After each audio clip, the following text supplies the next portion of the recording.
Hey, all, welcome to the Defiant Spirit podcast. I'm Baruch Halevi. B, thanks for tuning in.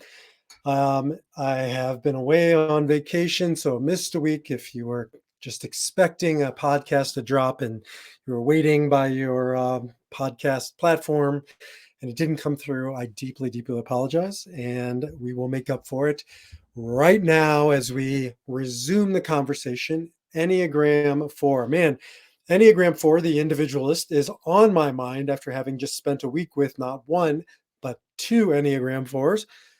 My wife, Ariella, many of you know, is an Enneagram 4.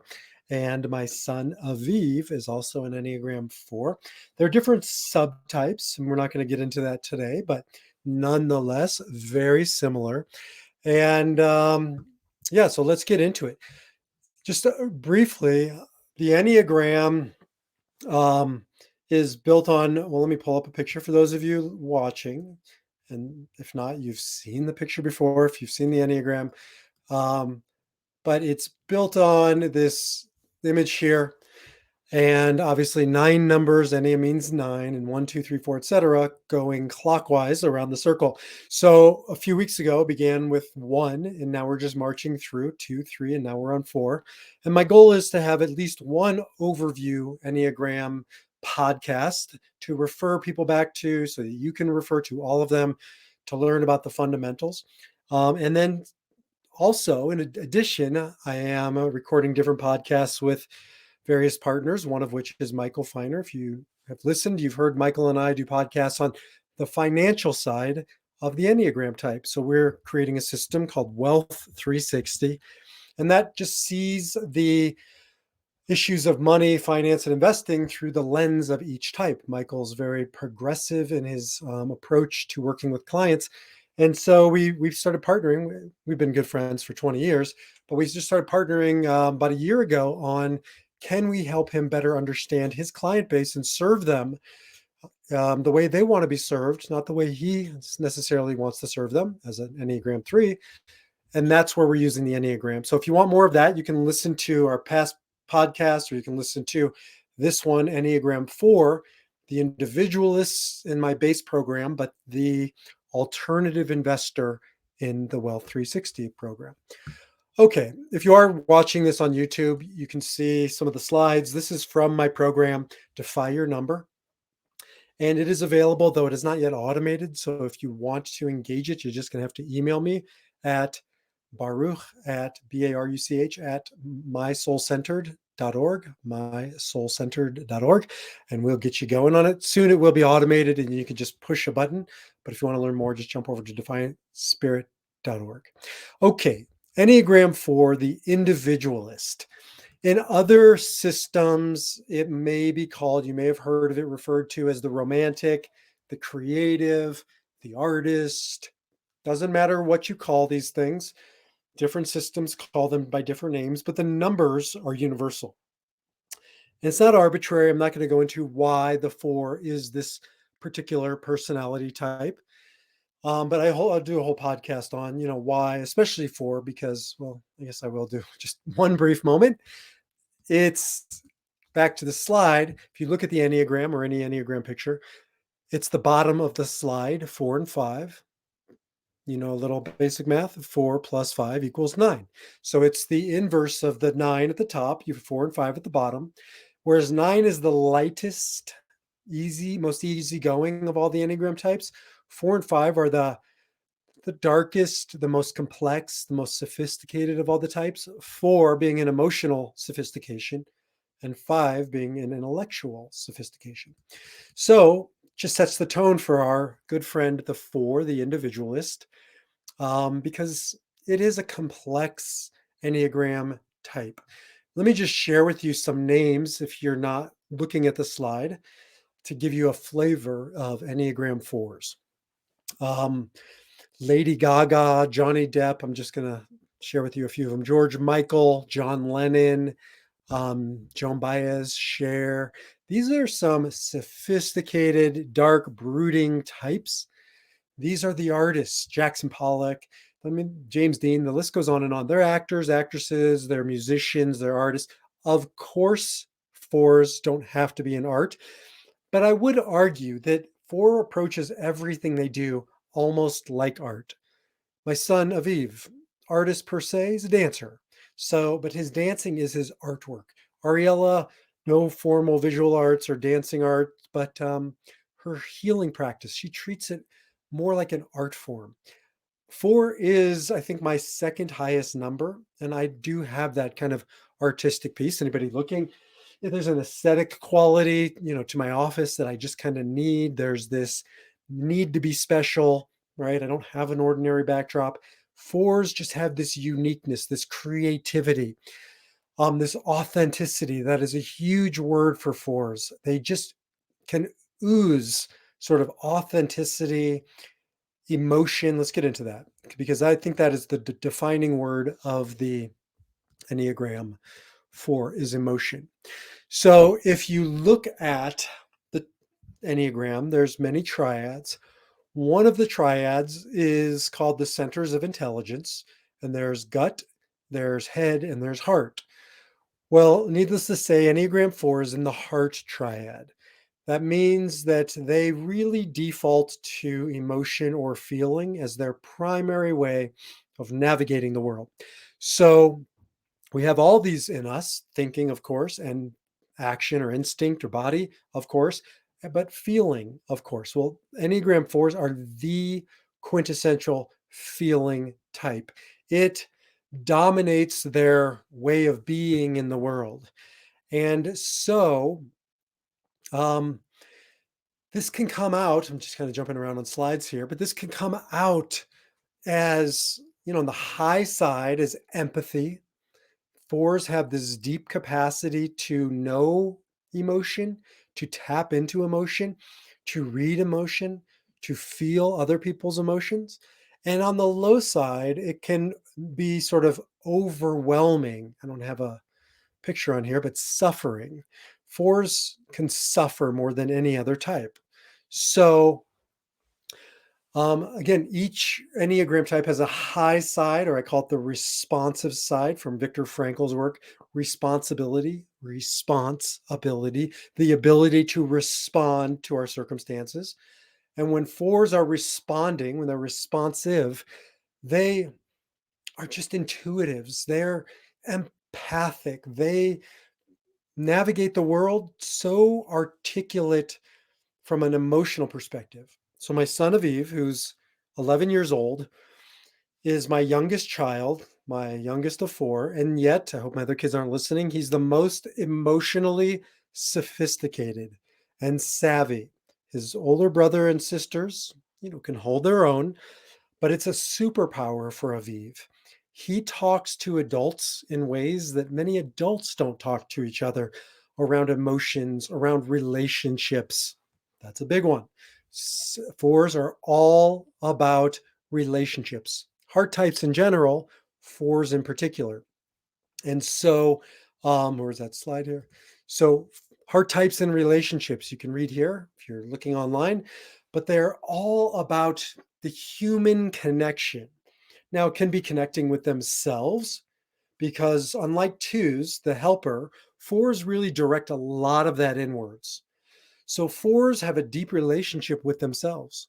4s, to be an artist, you have to be in touch with that deeper level and to be able to go into it, to be comfortable with all that's happening beneath the surface.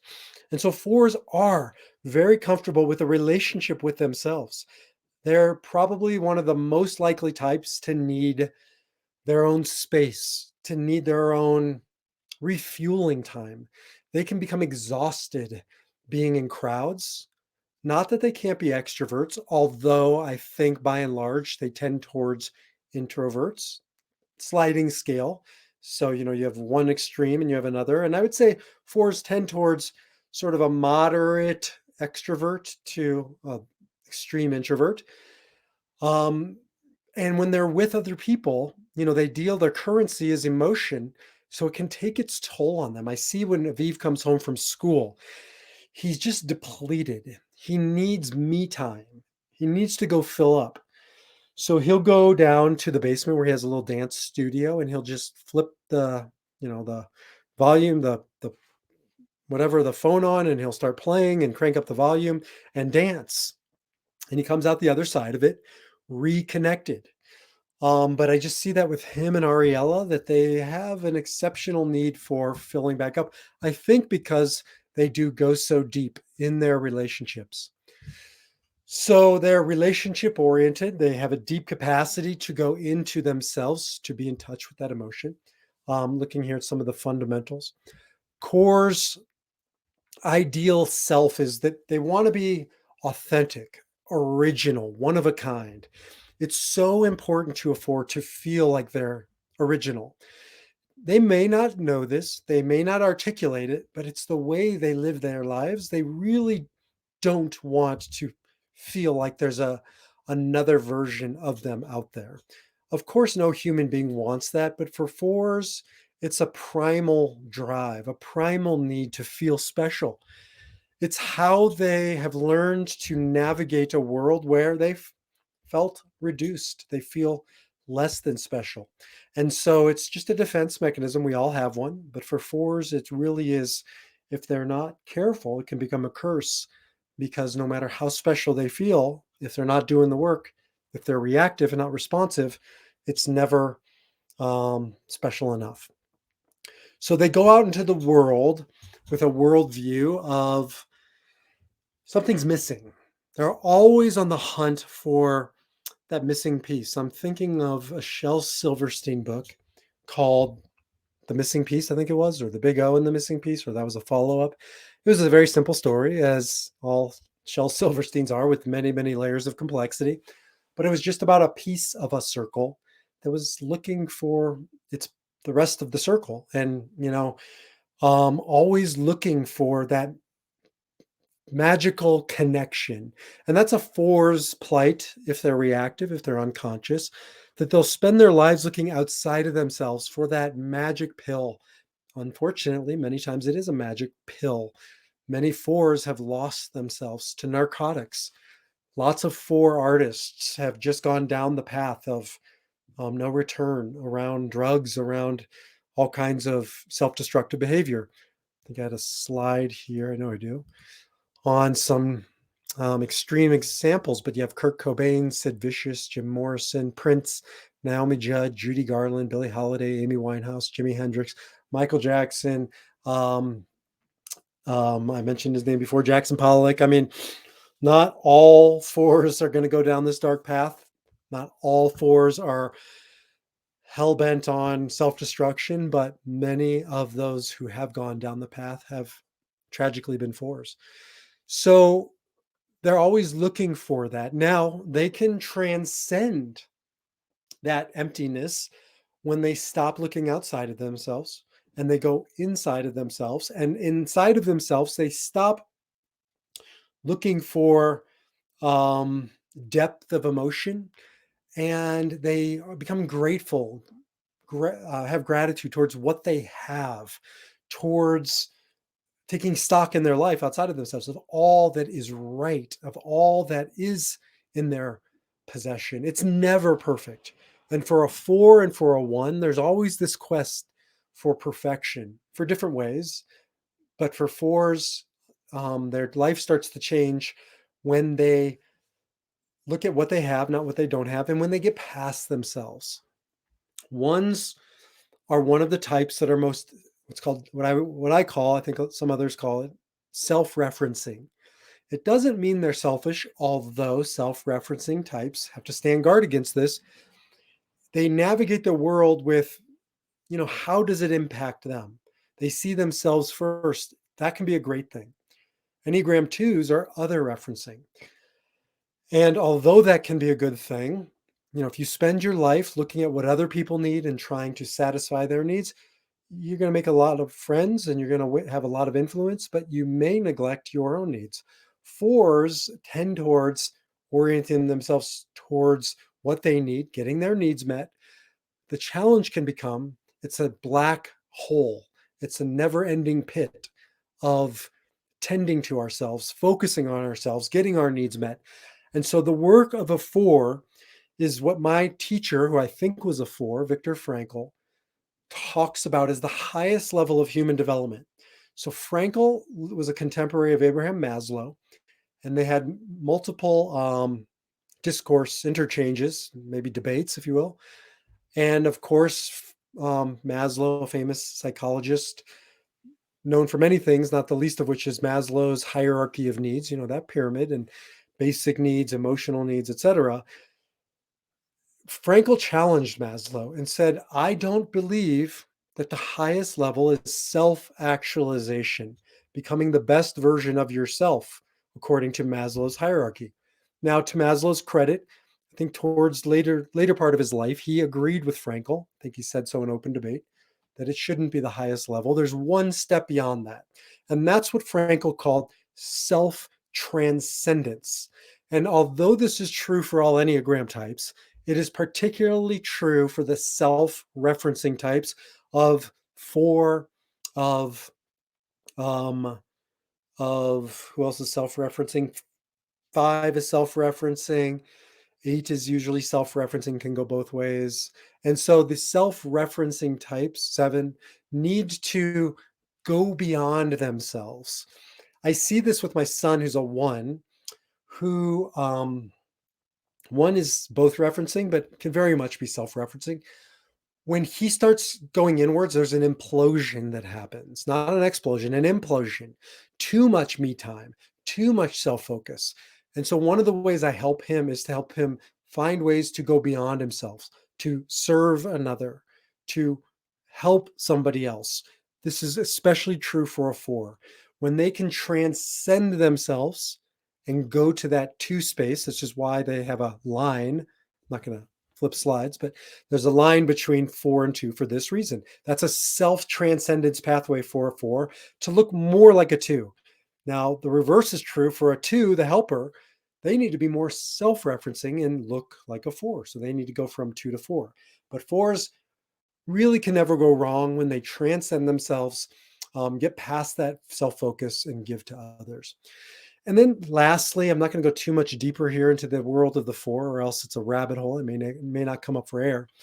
4s need to get out of the emotional side of the Enneagram and get into the other aspects. So again, 2, 3, and 4 default to heart or feeling. 4s need to make this jump over here to 5, thinking, or to go to the opposite side of the Enneagram, to the action or instinct. So 4s can really look healthy when they stop emoting, or they stop taking their emotions as truth. It doesn't mean 4s, what they're experiencing, feeling isn't true to them. It is true, but it's just not a capital T true. It's a lowercase t truth. So what do I mean? If they're feeling something, that's their feeling. And the last thing you want to do with a 4, trust me on this one, is tell them they're wrong for feeling it. As my wife has told me and taught me, and I'm still working on it, it's not easy for an Enneagram 8, the challenger. Your feelings are never wrong. They're only wrong if what you mean by that is factual, but that's not the realm of emotion. And if you're feeling it, it's what you're feeling. By definition, it can't be wrong. Now, it doesn't mean it's capital T true. So there are many examples when my son, Aviv, comes home from school and he has interpreted the experience as a slight against him, when following up with his teachers or the culprits, it had nothing to do with him. He misread the room. He internalized emotions and feelings that really weren't his. At the time, they were true, but they weren't ultimately true. And the work of a 4 is to get out of the currency, or at least deal less in the currency of emotion, and get more into the other aspects of who we are, action, taking action. There comes a point when you just got to act, and you can't wait for all the emotion to work itself out. Tony Robbins has a saying that emotion is created by motion. And so motion is a pathway of tikkun, as we say in Kabbalah, of rectification or repair for a 4. And thinking. Let me show you something interesting. If you look at the Enneagram lines, If you're not, that's fine. I'll explain it to you. There's only one gulf, kind of major gap in the Enneagram, and that's at the bottom of the Enneagram between 4 and 5. Because 9, right, is the top of it. It's this kind of perfect union. And then the bottom of the Enneagram is this huge division. 4 plus 5 equals 9. So we need both of them as a whole. But to get from 4 to 5 is a gap. It's the largest gap because the journey from 4 to 5 or 5 to 4, from heart to head or from head to heart, is the biggest journey on the Enneagram. It's the hardest journey in life. To make the journey from head, I'm pointing to my head, to heart may only be like, 8 inches, but it's a huge transformation. It's a paradigm shift. And for the 4s, they know this. For the 5s, they know this. They live in these extremes, one in head, one in heart. We all have 4, we all have 5 within us. We all have emotion, we all have thought. And really bridging that gulf can be the work of a lifetime. So the 4 is at the bottom of the Enneagram. It's one of the deepest, most complex places on the Enneagram. Let me just end with this. They really have this core fear of not being special, of not being worthy. That is a tough, tough plot in life to have to, to navigate. It is it's dangerous. Now, this is why they're such great artists, because there is that danger, there is that dark, there is that depth. And this is also why they have to stand guard, they have to do the work, they have to have good support systems, they have to, go to therapy, they have to um, really stand guard against getting lost in that darkness. But the darkness isn't something to be gotten rid of. You never get rid of it. You just learn how to master it. So you don't end up like these darker figures who I mentioned, who you're looking at, so that you can come out of that place of the darkness, but not abandon it, but harness it to take the darkness and create something beautiful out of it. So this is really the core work of an Enneagram 4, called the core calling. Is, and I said revelation in my program, but at its deepest sense, to reveal the beautiful aspects of the darkness, to reveal what the mystics, the Kabbalists, call sparks. Any of you read my book, spark seekers, coming from a Kabbalistic idea that our mission in life is to go into life's darkness, to find those sparks of light, of possibility, of purpose, of potential, to take hold of them. And they're painful, but to hold them, to carry them out of the darkness as a source of light for ourselves, for those around us, and for those who come, follow in our footsteps. That's an artist at the deepest level. That's a 4 in the truest sense. Whether or not they fashion clay into pottery, or, dance on the dance floor, or have a paintbrush in hand, they're all artists, and they remind us that life is the canvas, and that the paint is the darkness that life will bring to us, and that we can create works of beauty out of that art. In fact, that is really the only place that great art is ever created. So thank you to our 4s. Thank you for the incredible mission you have in life. And they all resonate with this idea of mission, purpose, meaning. They are the meaning seekers, the purpose-driven life. And they remind us all of what is possible, like my teacher, Viktor Frankl, who went into the depths of the darkness and came out to share the heights of beautiful, bright light. Thank you to 4s.